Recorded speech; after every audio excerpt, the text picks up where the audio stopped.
Hello, and welcome to another episode of the Founders Live Influencer Series. I'm Bryan Rutberg, together with my friend Christina Brennan from 3C Communications, and we are here for the August Ask Me Anything on the subject of psyched out or psyched up. Which are you going to be when you go on stage to make a presentation? You know, they talk about the standard advice of you hear the advice of imagine your audience naked, and that's supposed to make you more comfortable on stage. But the real clear thing that comes across when you actually get on stage is it's not about you being comfortable, it's about you engaging your audience. So we're here today, once again, at Atlas Workbase on Lower Queen Anne, Uptown. And we are going to talk a little bit about how to make sure you're connecting with your audience. Christina's going to get us started. I like to pull on my experiences from the sales days where I was in grocery stores stopping people and selling them stuff, because number one, I got to see every single type of person out there, so I really got to see kind of what works in general. So I think that I have some insight as to what'll work with any type of audience. And especially when we're talking about the investor kind of scene and like smaller groups, maybe you're in a boardroom, that kind of audience size, you definitely have to engage everybody. What we talked about a lot with the sales job was looking for buying signs. So there's negative buying signs and there's positive buying signs. So you can imagine some of the negative ones are checking the watch, checking the phone, maybe tapping the foot, maybe side conversations. Maybe it's just that, get me out of here, please look.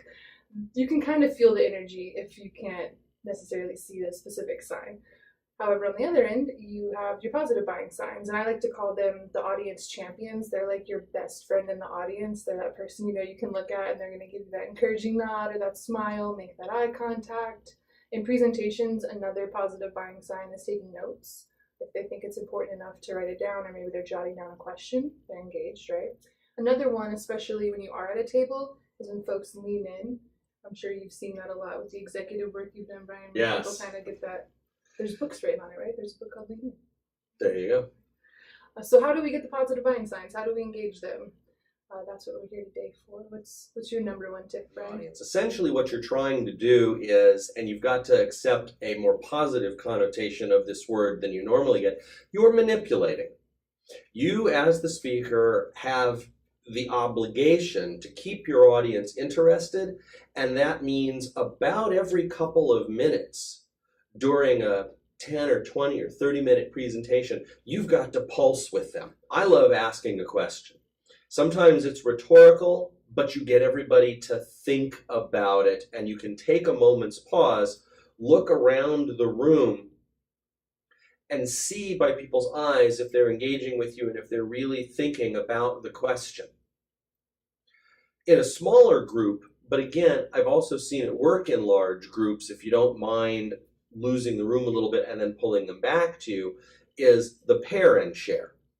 You know, folks, we've been talking about subject X. What I'd love you to do is turn to one of your neighbors and talk with them for a minute about your most recent experience with this subject. And then after a minute, I'll let you know that it's time to switch, and then the other partner can. And this gets people engaged with your content, and it gives you as the speaker the opportunity, should you choose, to build in time to say, all right, we've got however many pairs here in this room.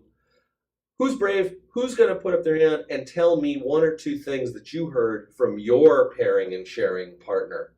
And then you can ask both partners in a set in order to share information back with you. This gets everybody listening to a voice other than yours, and it gets everybody concentrated on the matter at hand and actually engaging with it intellectually in a way that makes you sure you're achieving your primary goals as a presenter of making information comprehensible and memorable. Because once you've talked about it, you own it at a level that you wouldn't have otherwise. You know something that you like? I was going to say that I really do actually like that as an audience member, getting a chance to talk a little bit.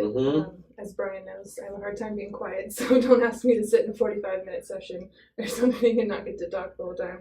And then it does obviously help with retention. Even just we sometimes talk through ideas, right, and it helps us get there.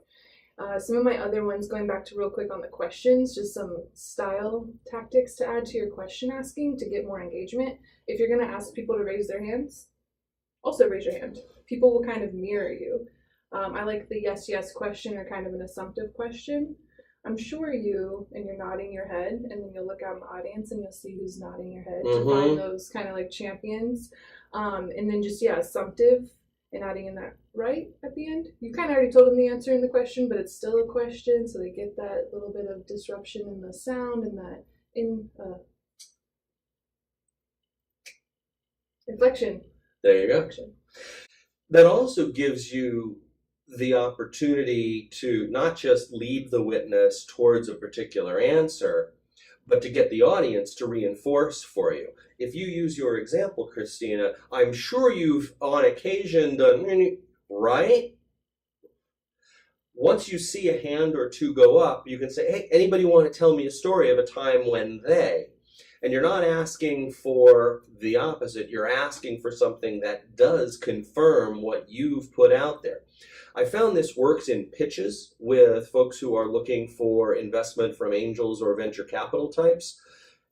If you set up your problem statement, what you're hoping to solve with your brilliant new solution, as something that happens to everybody, and then you look to your audience for some confirmation that, oh yeah, this has happened to me. Oh, my driveway gets cracks, or I've got weeds in my lawn, or whatever it is, my deck only lasts 5 years before I have to sand it down and refinish it.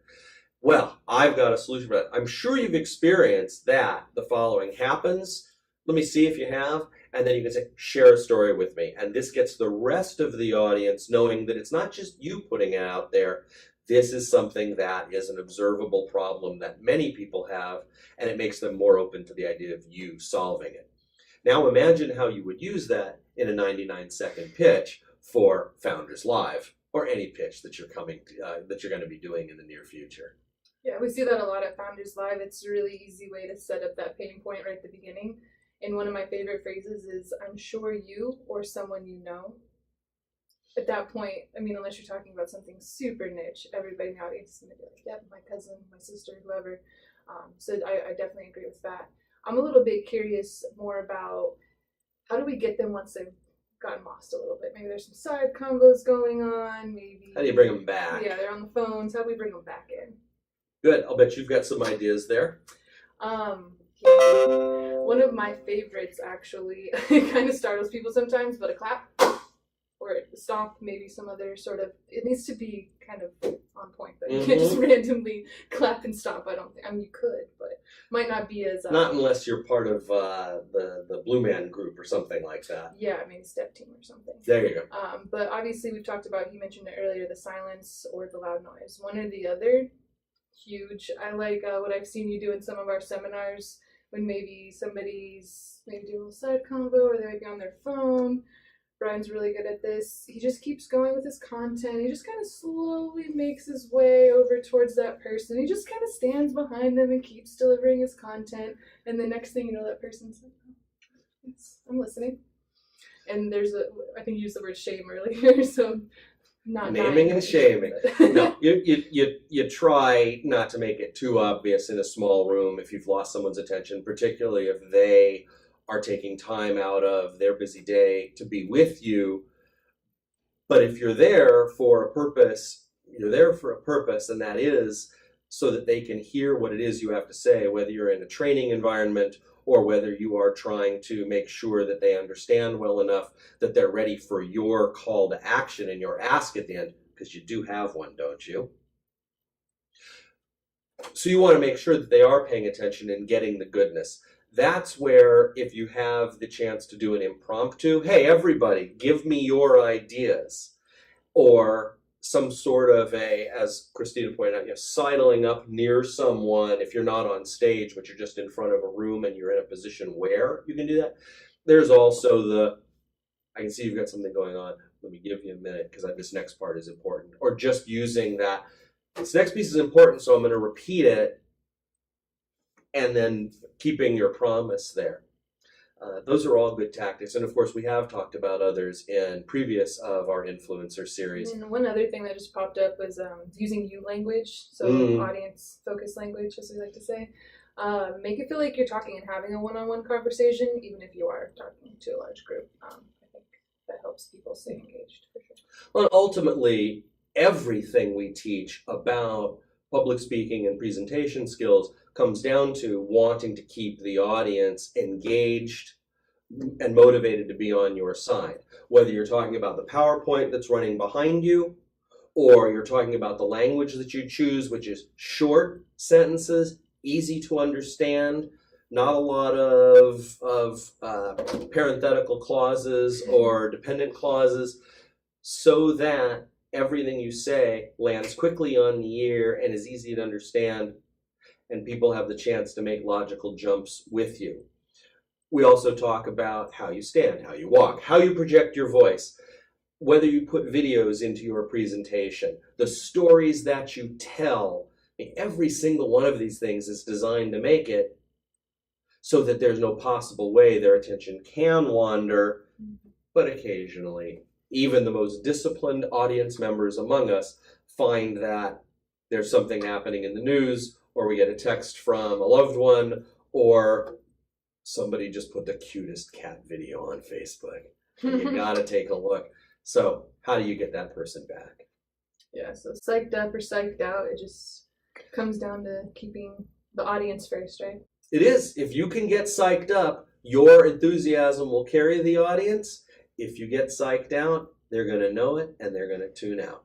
So our wish to you is that as we end our summer and we start on towards fall in the back half of the back part of the year, that you get psyched up and you learn how to psych up an audience. If we can help, we are the team at 3C Communications, and we are always happy to be on with our friends from Founders Live.